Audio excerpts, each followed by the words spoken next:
ప్రభాకర్ ఆప్టే అని ఒక ఎస్పీ ఉండేవాడు. ఆ ఎస్పీ అతను నాతో పాటు మహబూబ్నగర్లో పనిచేశాడు అడిషనల్ ఎస్పీగా. అతను ఏం చేశాడంటే నేను దేవాదులకు పోయాం. నేను చేరిన ఒక 10 రోజుల్లోనే దేవాదుల ఫౌండేషన్ వేస్తానన్నారు సీఎం గారు. అసలు దేవాదులు ఎక్కడుందో ఎవరికి తెలియదు. అది అట్లా ఒకరోజు అర్లీ మార్నింగ్ ఎవరికి తెలియకుండా పోయి ఏటూరు నాగారం పోలీస్ స్టేషన్లో కూర్చొని అక్కడ బ్రేక్ఫాస్ట్ చేసి ఆర్టీసీ బస్సులో ఎవరికి తెలియకుండా ఆర్టీసీ బస్సులో ఎస్పీ, కలెక్టరు, పోలీసు వాళ్ళ మధ్యలో కూర్చొని ఒక 40 కిలోమీటర్లు తుపాకులగూడెం దారి, కన్నాయిగూడెంకి 32 కిలోమీటర్లు రోడ్డు ఉండదు అని వంకలు వాగులు దాటుకొని పోవాలి. ఆర్టీసీ బస్సులో ఎవరికి తెలియకుండా ఎక్కేసాం పోలీస్ స్టేషన్లో. ఎక్కిపోతున్నాం అనమాట. పోయి కన్నాయిగూడెం పోయినా, కన్నాయిగూడెం నుంచి మళ్ళీ ఒక 5 కిలోమీటర్లు పోవాలి దేవాదులకి. అది ఫీల్డ్ ఎక్కడికి పోవాలి అంటే ఆ వి ఫార్మేషన్లో, అంటే ఒక పక్కన AK-47 ఇంకో పక్కన ఉంటారు. మేము ఆ వీకి హెడ్లో నేను, ఎస్పీ, సబ్ కలెక్టర్ పోయేవాళ్ళం. పోయినాం అక్కడ నడుచుకుంటూ పోయి ప్లేస్ లొకేట్ చేసి ఎక్కడ ఫౌండేషన్ వేయాలి, ఏమేమి అరేంజ్మెంట్ చేయాలని చెప్పి వచ్చి మళ్ళీ ఇంకొక వచ్చే రూట్లో రాకూడదు, అక్కడ బ్లాస్ట్ చేసేస్తారు, మైన్స్ ఉంటాయి. అట్లా వచ్చి మళ్ళీ బస్సు ఎక్కి ఆ బస్సు రాదు, అప్పుడు వర్షం పడుతుంది. ఆ వాగుల్లో ఆగిపోతే మేము దిగి తోసుకుంటా ఏటూరు నగరంకి వచ్చామంటే ఒక రోజంతా.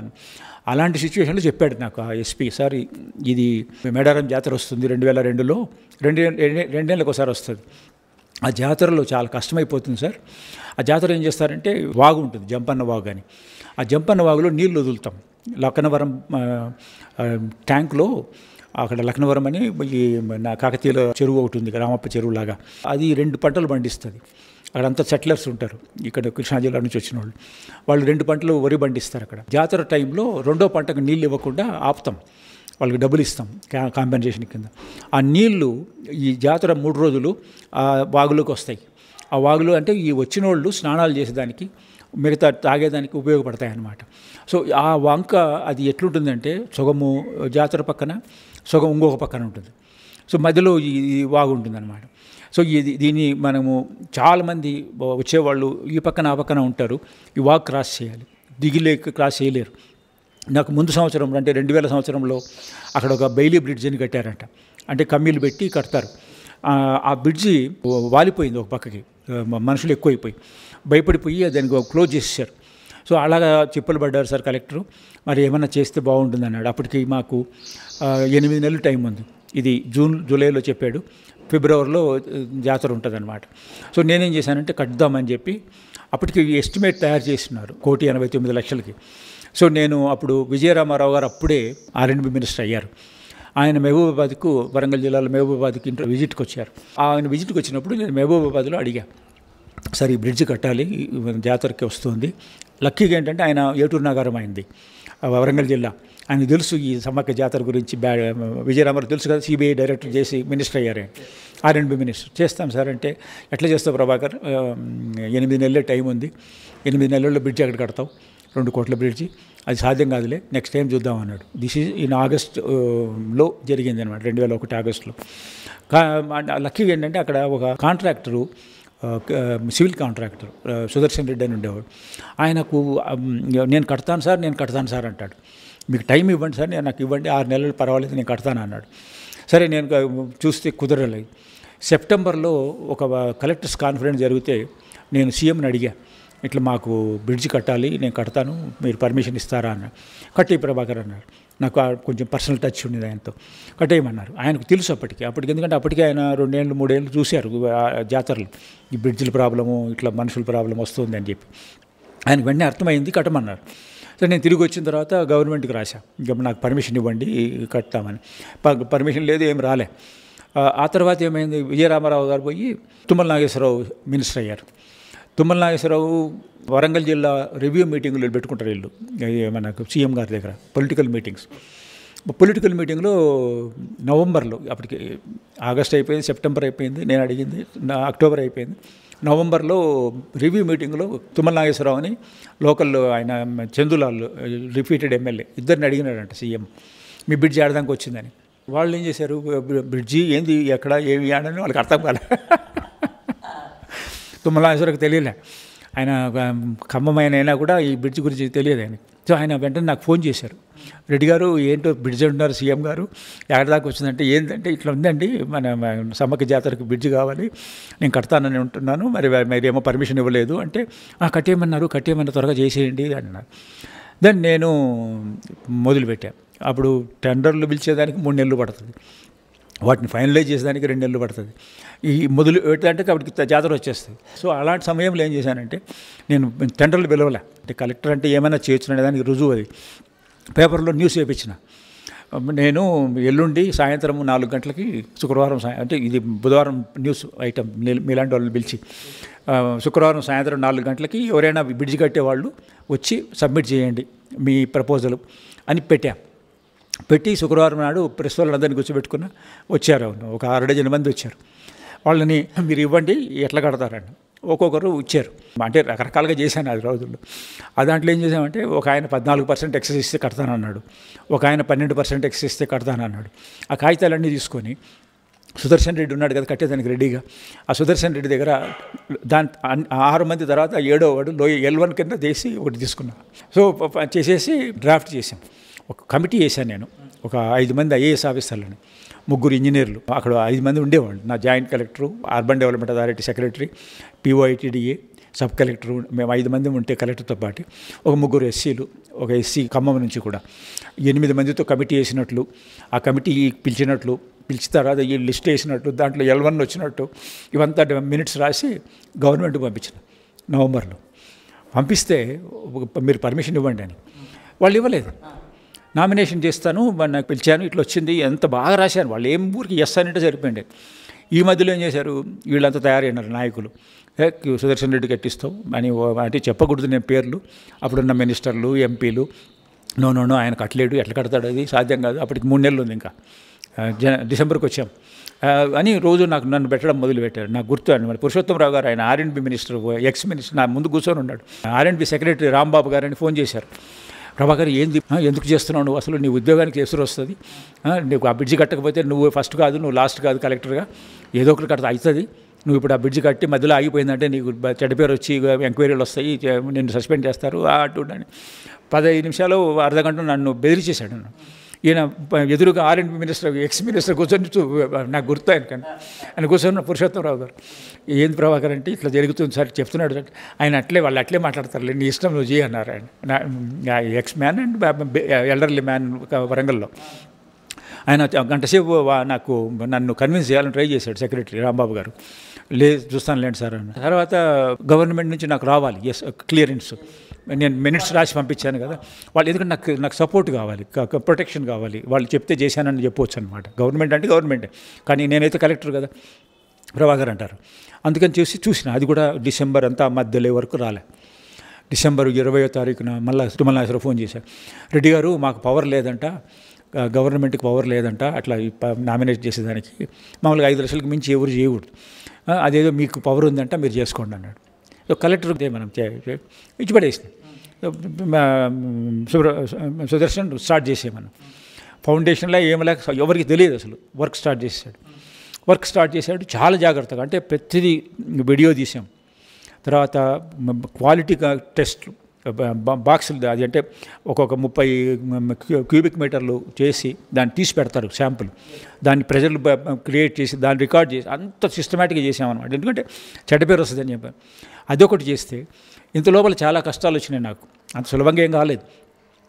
సడన్గా ఏం చేశారు, ఆ డిజైను దానికి సమ్మక్క జాతర ట్రస్టీ ఉన్నాడు మేనేజ్ కట్టారు రామకృష్ణ ఏదో, సార్ ఇది పనికిమాలిన డిజైన్ అంట కదా సార్, ఈ బ్రిడ్జ్ డిజైన్ మీరు కట్టేది, ఇది మన వర్షాకాలంలో నీళ్ళు వచ్చి చెట్లు కొట్టుకొని వస్తాయి ఈ వాగులో, ఆ బ్రిడ్జి తేలిపోద్దంట సార్, ఇట్లా మీరు కట్టే చూసారా దాన్ని అని వచ్చినాడు. నాకు నిజమే అనిపించింది. దీన్ని ఇమీడియట్గా REC వరంగల్ పంపించిన, ఈ డిజైన్ ఇది చెప్పండి, ఇది నిజమేనా, ఇది లేచిపోతుందా వర్షం వచ్చినప్పుడు అని. REC వరంగల్ అవే అది కాదు, ఇది ఎంత పవర్ ఉంటుందో కింద అంత ఉంటుంది దానికి, నో క్వశ్చన్, మంచి డిజైన్ అన్నారు.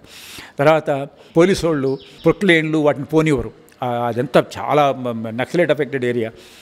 పోతే వాళ్ళు సీజ్ చేసేసినారు, తాడువాయిలు పెట్టేసుకున్నారు. అయ్యో దానివల్ల వాళ్ళు వెంటబడి బాబు రిలీజ్ చేయండి రా అని చెప్పి హెవీ మెషినరీ పోకూడదని. మూడవది అది వైల్డ్ లైఫ్ శాంక్చురీ, తాడువాయి ఏటూరు నాగారం శాంక్చురీ. సో సాయంత్రం 9 తర్వాత ములుగు నుంచి ఎవరు పోకూడదు, అక్కడికి వెహికల్ పోకూడదు. లక్కీగా ఒక అతను మొన్ననే చనిపోయాడు ఇక్కడ, మన చంద్రమనోహర్ అని, కన్జర్వేటర్ ఆఫ్ ఫారెస్ట్. వేరే ఎవడన్నా డైరెక్ట్ ఇక్కడ ఉంటే ఒప్పుకునేవాడు కాదు. ఆయన ఏం చేశాడు, పని లేదు నేను చెప్తా సార్ మీరు చేసేయండి అని బోర్డు పెట్టాం. జంపన్నవాగు బ్రిడ్జి లారీ అని లారీలకు పెట్టించి 24 గంటలు పోతాయి. ఎందుకంటే అక్కడ 110 కిలోమీటర్లు వరంగల్కి, అక్కడ ఏమీ దొరకదు ఇసుక తప్ప. మనము కంకర 100 కిలోమీటర్లు తీసుకుపోవాలి, ఈ సిమెంటు వరంగల్ నుంచి తీసుకుపోవాలి, స్టీలు వరంగల్ నుంచి తీసుకుపోవాలి, మెషినరీ అట్లా ఉండింది అన్నమాట. సో మనం 24 9 to 9 పోకపోతే ఎట్లా సాధ్యమవుతుంది. సో అది పెట్టాం. సో ఆ permission, special permission Jampanna Vagu bridge వెహికల్కి 24 hours వైల్డ్ లైఫ్ శాంక్చురీలో పోయేటట్టు. తర్వాత ఏమైంది, అక్కడ అప్రోచ్ రోడ్డుకి మట్టి తోడుతా అంటే ఫారెస్ట్లో పోయి అరెస్ట్ చేసినారు. ఫారెస్ట్లో మట్టి తోకూడదండి. ఈయన మళ్ళీ పాపం చంద్రమోహన్ బుద్ధి ఉందా లేదా మీకు, వాళ్ళు తవ్వితే అక్కడ గుంతలు అవుతాయి, గుంతలు అయితే నీళ్ళు వస్తాయి, మన జంతువులు వచ్చి ఆడ నీళ్ళు తాగొచ్చు కదా, గుంతలు తవ్వితే మీకేమైందిరా అని ఆయన దానికి సర్మౌంట్ అయిపోయారు. ఈ మధ్యలో ఏం చేశారు, నేను చెప్పాను కదా ఈ లక్నవరం నీళ్లు వాడతామని, అది ఆ పంట సెకండ్ క్రాప్కు ఇవ్వం, స్టాప్ డిక్లేర్ ఆర్డర్ ఇస్తాం కలెక్టర్గా. వాళ్ళు ఏం చేశారు, అంతా వాళ్ళు సెటిలర్స్, చాలు అనమాట వాళ్ళు పంట పోగొట్టుకోకుండా నీళ్ళు వదులుతున్నారు కొంచెం కొంచెం. ఆ నీళ్ళు ఇక్కడికి వస్తాయి, ఇక్కడ పని జరగదు, కన్స్ట్రక్షన్ ఆగిపోద్ది. ఏమిరా అంటే మేమేం చేయడం లేదు సార్, లీక్ అవుతున్నాయి సార్ అంటారు. లీక్ వాళ్ళు పిలిచి తిట్టా, మిమ్మల్ని అందరినీ లోపలేస్తాను, ఏమనుకుంటున్నారు నాకు తెలియదు అనుకుంటున్నారు, లీక్ అవుతాయి ఇన్ని నీళ్ళు ఎక్కడొస్తాయి అని చెప్పి వాళ్ళ మొత్తం అందరినీ మన వాటర్ యూజర్స్ కమిటీ చైర్మన్ని వాళ్ళని పిలిపించి అందరినీ లోపలేస్తాను నేను, జైల్లో కూర్చుంటారు మీరు, నేను ఇంత కష్టపడుతుంటే మీరు అడ్డం నీళ్ళు, మీకేమో ఒక పంట పోతే నష్టం ఏమైందని తిట్టేటప్పటికి వాళ్ళు భయపడ్డారు. అట్లా నీళ్లు రాలే. ఇట్లా ఒక్కొక్క తర్వాత ఇవన్నీ జరిగి వర్క్ జరుగుతూ ఉంటే వాళ్ళకి నచ్చలే. ఆడ 2-3 గ్రూపులు ఉన్నాయి నక్సలైట్లలో.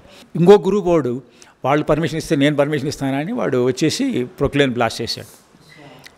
ప్రొక్లైన్ బ్లాస్ట్ చేసి ఆపేశాడు వర్క్. ఆపేస్తే ఇంకేం చేయాలో మనం ముందుకు పోవద్దన్నారు. మేము చెప్పినంతవరకు పోకూడదండి. నేను అప్పుడు సంక్రాంతికి మా ఊరికి పోయా, కడపకి సంక్రాంతి పల్లెనకు మేము పోతాం మా నాన్న దగ్గరికి. అట్లాంటిది కట్ షాట్ చేసుకుని వచ్చేసాను. ఇక్కడికి వస్తే ఏం చేయాలో తెలియలేదు. రోజు చిట్లు పంపిస్తుంటారనమాట సుదర్శన్ కాంట్రాక్టర్. ఇట్లా జరుగుతుంది సార్, చూస్తున్నాను సార్ అని.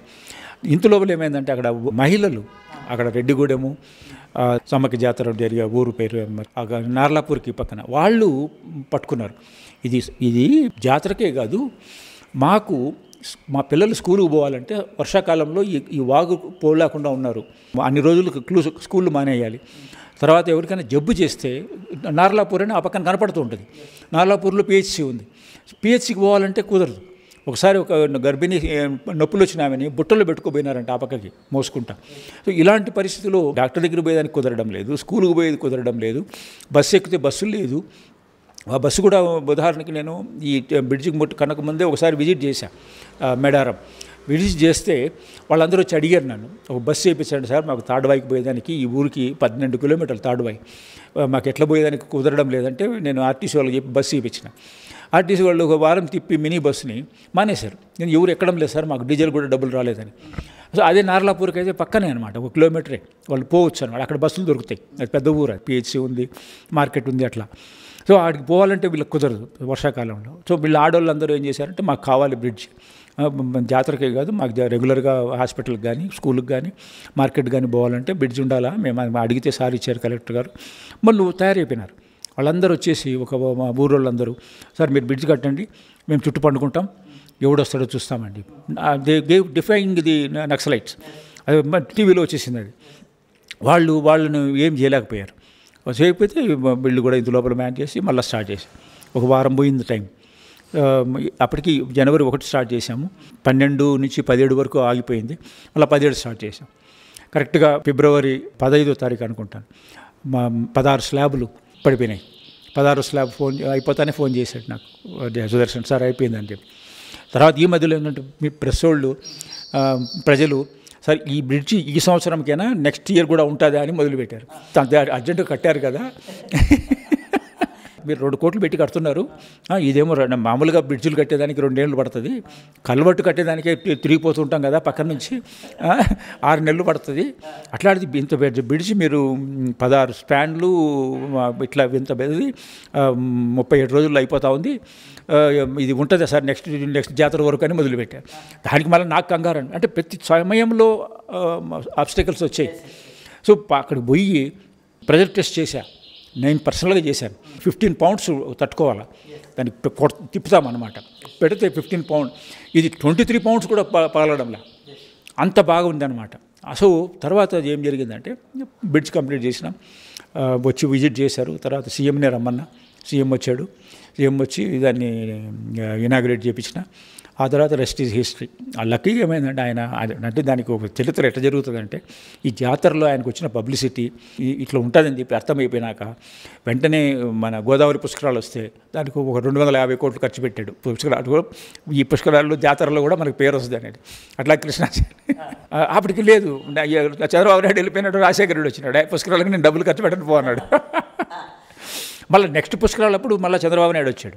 మొన్న ఒక దాంట్లో 3,500 కోట్లు, ఒక దాంట్లో 3,500 కోట్లు ఖర్చు పెట్టారు ఊరికే 12 రోజుల కారణానికి. అవి ఏమి ఉండదు అక్కడ చేసేది, వేస్ట్ అయిపోతాయి డబ్బులు. సో అంటే ఇట్లా జాతరల వల్ల కూడా లాభపడవచ్చు గవర్నమెంట్ అనేది అప్పుడు మనం జంబన్న బ్రిడ్జ్ ద్వారా తెలిసిందనమాట. బట్ స్టిల్ కంప్లీట్ చేసాం. ఆ తర్వాత మహాసులభంగా జాతర అయిపోయింది, ఏ విధమైన సంఘటనలు లేవు, బ్రిడ్జి చాలా ఉపయోగంలోకి వచ్చింది.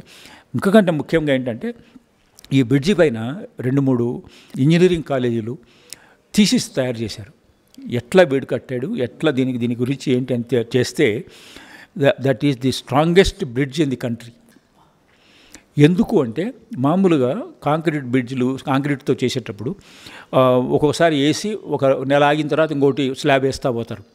ఒక పిల్లరు, ఒక స్లాబు, ఒక పిల్లరు ఒకటి వేస్తారు. ఒకటి వేసినప్పుడు ఎండ ఉంటుంది, ఎండాకాలంలో క్యూరింగ్ ఒక సగంగా జరుగుతుంది. తర్వాత రెండోసారి వేసినప్పుడు వర్షాకాలం ఉంటుంది, అప్పుడు తేమ వల్ల క్యూరింగ్ ఇంకోసారి, కాంక్రీట్ క్యూరింగ్ ఇంకోసారి జరుగుతుంది. ఇంకో టైంలో చలి ఉంటుంది, చలి ఉండేటప్పుడు ఒక క్యూరింగ్ జరుగుతుంది. ఒకటే యూనిఫామ్గా 12 నెలలు కూడా 12 సీజన్లలో ఒక యూనిఫామ్ క్యూరింగ్ ఉండదు. అందుకని మనం బ్రిడ్జ్ మీద దెబ్బ అంటాం. ఇది 37 రోజుల్లో ఒకటే పీరియడ్లో చేసేటప్పటికి అది ఎట్లా అయిపోయిందంటే ఒక బండను తొలిచినట్టు అయిపోయింది. ఎంటైర్ 16 స్పాన్లు, 15 పిల్లర్లు ఒకటే మౌల్డ్ అయిపోయినట్లు అయిపోయి దానికి ఎంత స్ట్రాంగ్ అయిపోయిందంటే సిమెంట్ బ్రిడ్జి లాగా కట్టాలి అని చెప్పి ప్రూవ్ చేసామన్నమాట. సో ఈరోజు అలాంటి బ్రిడ్జ్లు ఇక్కడ కూడా కాదు, కేరళ చీఫ్ ఇంజనీర్ వచ్చి చెప్పింది, లేడీ ప్రభాకర్ నీకు తెలుసా మీ బ్రిడ్జి పైన థీసిస్ డిజర్టేషన్ రాశారని చెప్పి. ఎవరు అంబుజా సిమెంట్స్ వాళ్ళు they commissioned one research scholar.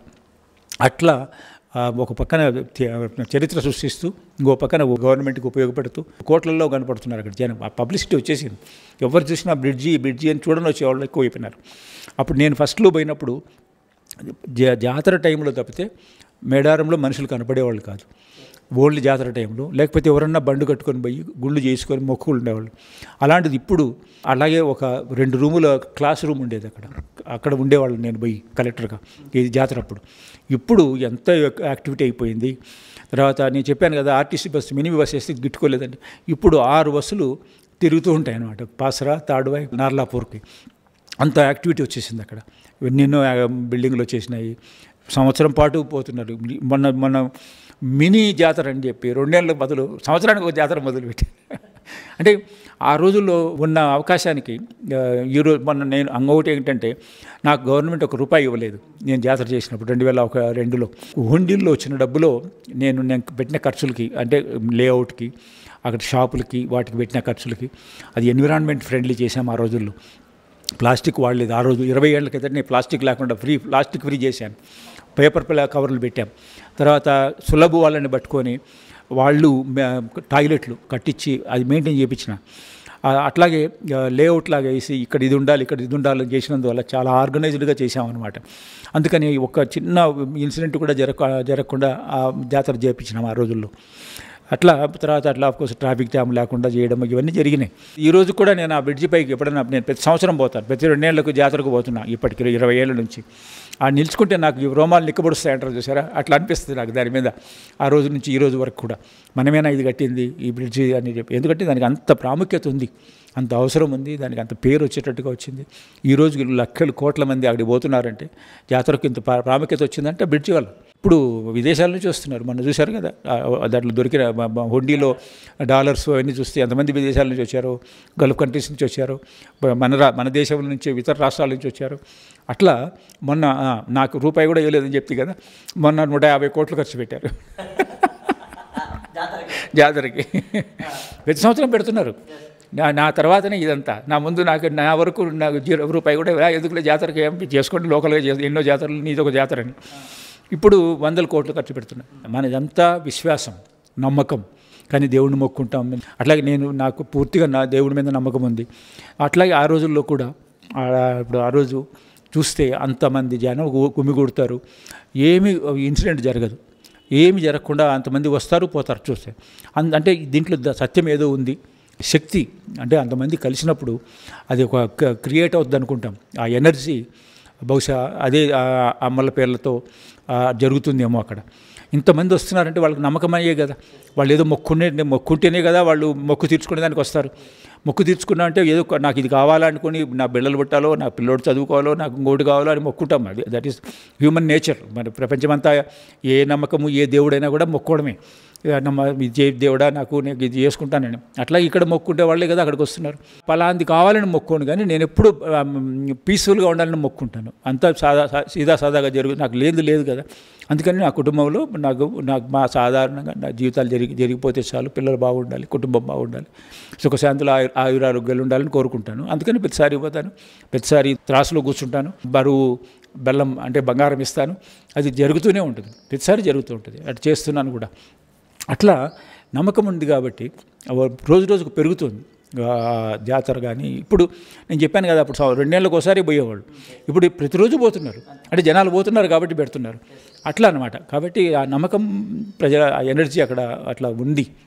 ఆ తల్లులు నమ్మకంతో కొన్ని సంవత్సరాల తర్వాత జరుగుతుంది, కొన్ని సంవత్సరాల నుంచి.